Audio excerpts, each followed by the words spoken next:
नमस्कार दोस्तों, आप लोगों का बहुत बहुत स्वागत है ज्योग्राफी की इस क्लास में। आज हम लोग पढ़ेंगे ज्योग्राफी में इकोसिस्टम यानी कि पारिस्थितिकीय तंत्र।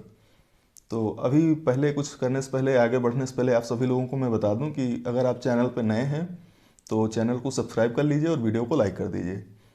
तो आगे बढ़ते हैं हम लोग। टॉपिक और सब्जेक्ट का नाम मैं लिखे दे रहा हूँ, फिर एक्सप्लेन करता हूँ, आप लोग समझिए।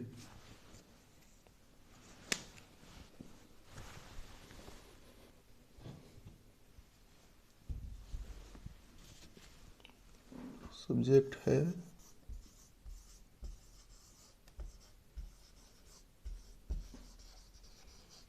ज्योग्राफी।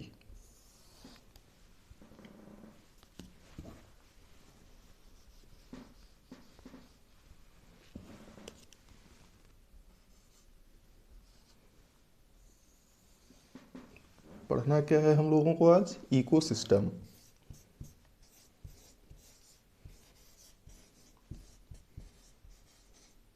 इसको हिंदी में क्या बोलते हैं? पारिस्थितिकीय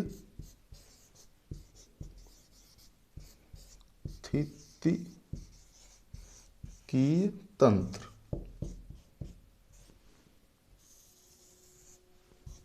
ठीक है, इसको बताने से पहले हम लोग एक चीज जान लेते हैं कि बायोस्फीयर क्या होता है, यानी कि जैवमंडल। थोड़ा सा बताऊंगा मैं जैवमंडल के बारे में।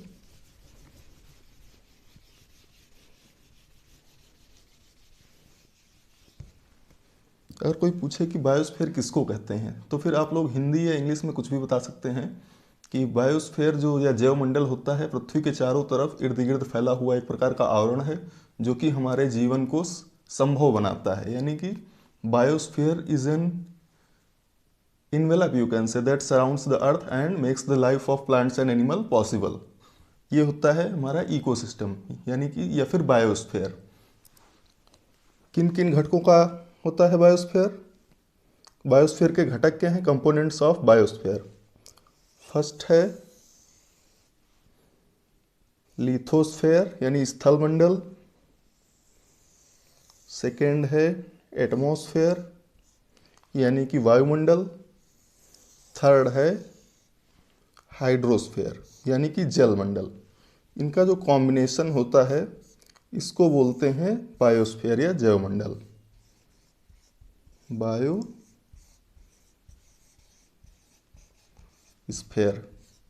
या फिर जैवमंडल।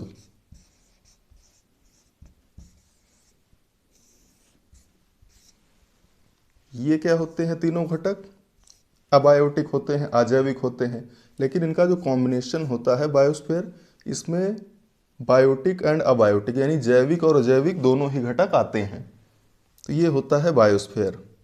What is the science of biosphere? It is known as bio. Biosphere का अध्ययन क्या कहलाता है? बायोजियोग्राफी।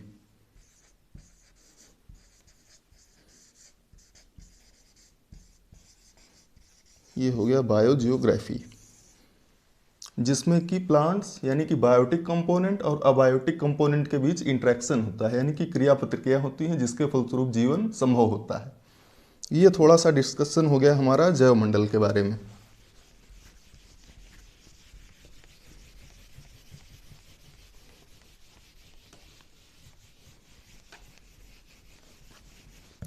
अब सीखते हैं हम लोग साइंस ऑफ इकोसिस्टम, यानी कि पारिस्थितिकी तंत्र के विज्ञान को क्या बोला जाता है? Ecology. Science of ecosystem is called ecology. ये हो गया, इकोलॉजी बोलते हैं पारिस्थितिकी। अब हम लोग सीख लेते हैं इकोलॉजी के कंपोनेंट्स।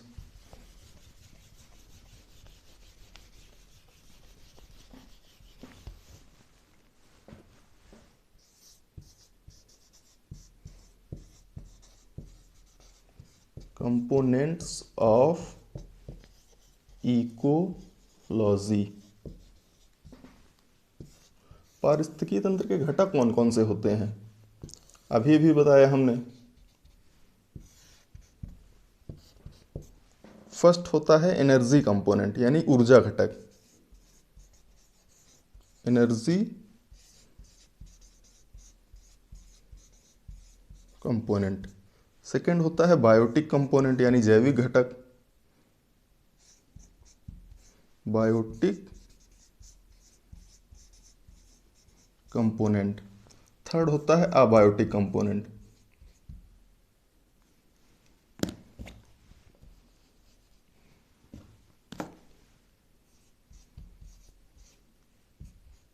अबायोटिक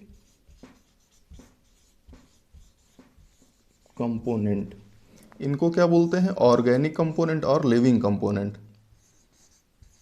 ऑर्गेनिक और लिविंग कंपोनेंट, इनको क्या बोलते हैं? इनऑर्गेनिक और नॉन लिविंग कंपोनेंट।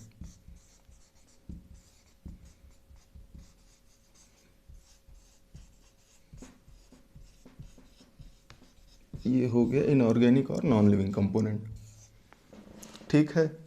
जो एनर्जी कंपोनेंट होते हैं वो बायोटिक यानी कि ऊर्जा घटक जो होते हैं, जैविक घटक और अजैविक घटकों के बीच आपस में अंतर क्रिया करवाते हैं, जिससे कि हमारे पृथ्वी की ऊपरी सतह पर, जैव मंडल पर, पृथ्वी मंडल पर जो जीवन है वो संभव होता है। तो इसको बोलते हैं बायोटिक कंपोनेंट। एबायोटिक कंपोनेंट के बीच का इंट्रैक्शन। अब सीख लेते हैं हमारे बायोटिक कंपोनेंट कौन कौन से होते हैं।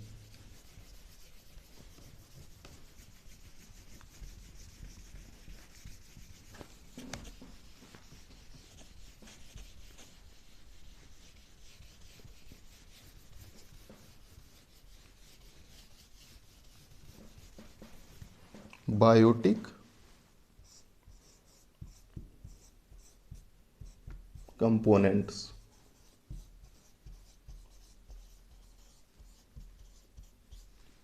बायोटिक कंपोनेंट्स में क्या क्या आता है?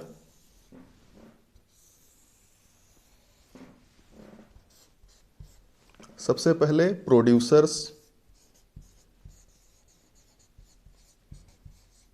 सेकेंड कंज्यूमर्स,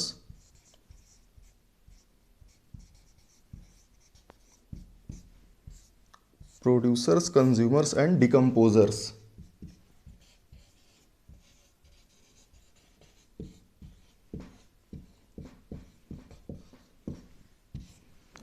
प्रोड्यूसर्स यानी उत्पादक, जो अपना भोजन स्वयं बनाते हैं। अपना भोजन स्वयं कौन बनाता है? प्लांट हो गए, छोटे छोटे ट्रीज हो जाते हैं, तो ये अपना भोजन स्वयं बना के हम लोगों को प्रदान करते हैं। हम लोग क्या हैं? कंज्यूमर्स हैं। कंज्यूमर्स की भी कैटेगरीज होती हैं। कौन कौन सी? Primary consumers, secondary consumers, tertiary consumers. Primary consumers को क्या बोलते हैं? हर्बीवोरस यानी कि शाकाहारी। पूरा भी अगर एक्सप्लेन करूंगा तो बहुत ज़्यादा हो जाएगा, इसीलिए ओरली मैं बता दे रहा हूँ। प्राइमरी कंज्यूमर्स कौन से होते हैं? प्लांट एंड ट्रीज, जो कि फोटोसिंथेसिस क्रिया के द्वारा अपना भोजन स्वयं बनाते हैं और प्राइमरी कंज्यूमर्स कहलाते हैं। सेकेंडरी कंज्यूमर्स में कौन आता है?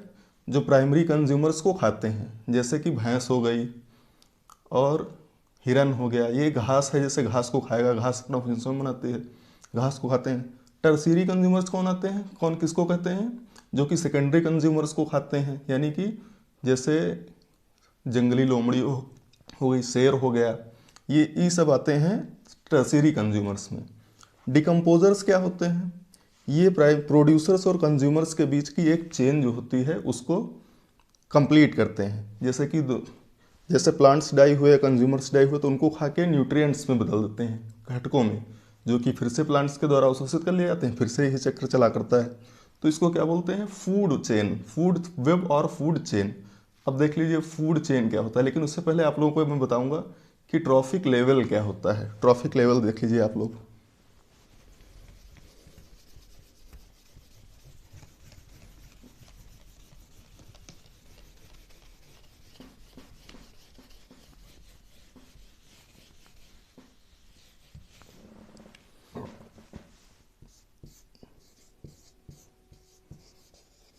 ट्रॉफिक लेवल और ecological pyramid.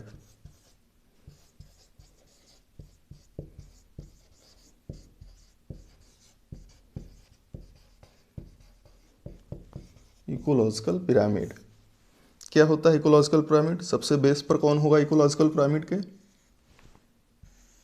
Producers,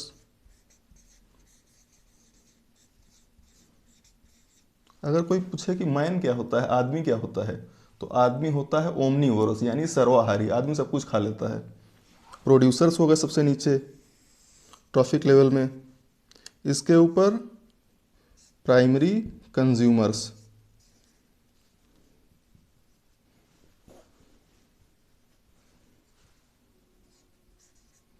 primary consumers,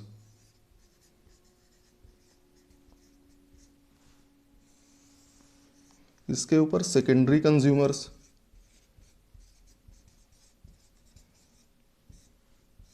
इसके ऊपर टर्सीरी कंज्यूमर्स।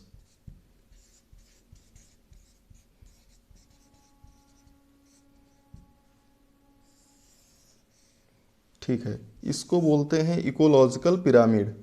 ट्रॉफिक लेवल क्या होता है? The energy transfer between the ecological pyramids any component is known as trophic level, यानी कि प्रोड्यूसर्स से प्राइमरी कंज्यूमर्स तक ऊर्जा का स्थानांतरण, प्राइमरी कंज्यूमर से सेकेंडरी कंज्यूमर तक और सेकेंडरी कंज्यूमर से टर्शियरी कंज्यूमर तक, इसको बोलते हैं ट्रॉफिक लेवल। अब देख लेते हैं हम लोग फूड चेन क्या होता है।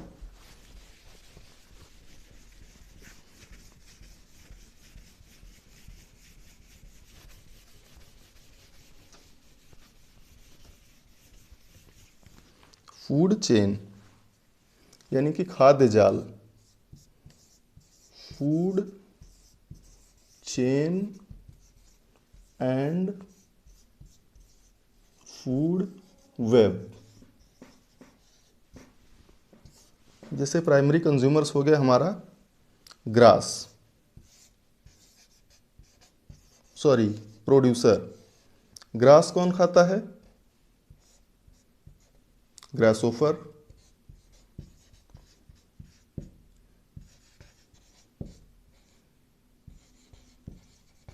ये हो गया ग्रासोफर। ग्रासोफर को कौन खाएगा? फ्रॉग यानी मेढक, ये टिड्डा हो गया, टिड्डे को मेढक खाता है, फ्रॉग।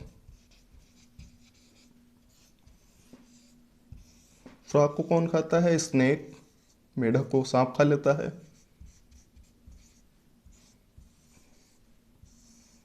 स्नेक को कौन खाता है? वल्चर, वल्चर या फिर काइट, गिर्द जो होता है, काइट। ये होती है हमारी फूड चेन, यानी कि एक जीव से दूसरे जीव तक ऊर्जा का पहुंच जाना फूड चेन कहलाता है। लेकिन फूड वेब क्या होता है? हमारे नेचर में फूड चेन होती ही नहीं है, हमारे नेचर में फूड वेब ही होता है। अब जैसे काइट है तो इसको डिकम्पोजर्स खाएंगे जब मरेगा,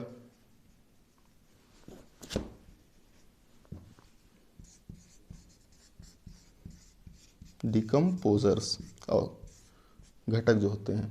ग्रासोफर को और कौन खा सकता है? बकुला खा सकता है, ठीक है। फ्रॉग को और कौन खा सकता है? इसको भी कुछ लोग खाते होंगे, कंप्लीटली मुझे मालूम नहीं फ्रॉग को कौन खाता है। फ्रॉग को स्नेक खा लेता है, ठीक है। लॉयन किसको खाएगा? लॉयन जो है जैसे ग्रास को और भी खा सकता है डियर, डियर को कौन खा सकता है? लॉयन। ये हो गया, ये जो कंप्लीट सर्किल होता है एनर्जी का, इसको क्या बोलते हैं हम लोग? फूड वेब बोला जाता है। इसी में ऊर्जा का ट्रांसफर भी होता है। तो ये पूरा बहुत बड़ा चैप्टर है, लेकिन मैंने आपको ऊपर की क्रीम क्रीम निकाल के समझा दिया है। अगर आप सिर्फ इतना ही पढ़ लेंगे तो उससे ज़रूर कुछ में ना कुछ एग्जाम में फंसेगा।